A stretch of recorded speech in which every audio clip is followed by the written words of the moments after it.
With great power comes great responsibility.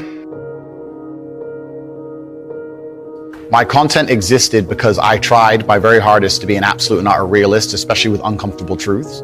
I was pointing out that very uncomfortable. Is that a truth? It's an uncomfortable truth in many parts of the world. It's not a truth that I'm happy about. I don't want to be seen as a negative influence in the world. I know that there's a whole bunch of men. I get thousands of emails a week from men whose lives I've saved. I get thousands of emails a week from men who are on the verge of suicide and I've saved their lives. I believe in protecting and providing. I've been misunderstood. I don't want anybody to be offended by anything I say. I want to be a positive force in the world. I don't want anybody to hear what I say and make them feel bad about themselves. I want all people to live righteous and good, whether they're male or female. I think righteous is living true to your heart and knowing that you're doing good by people, not snaking anybody, not lying to anybody. I know I live a very righteous life. The government is not capable of helping the poor.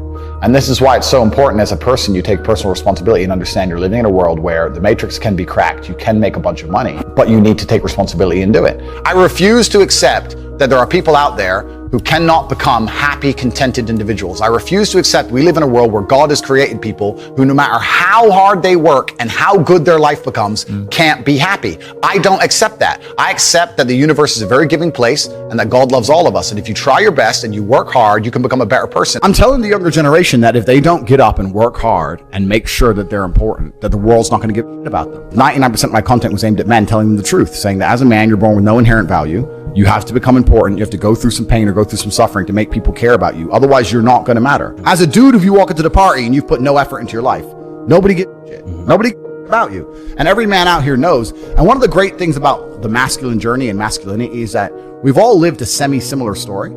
It's kind of cool. Like, we've all been the teenager, gets heartbroken.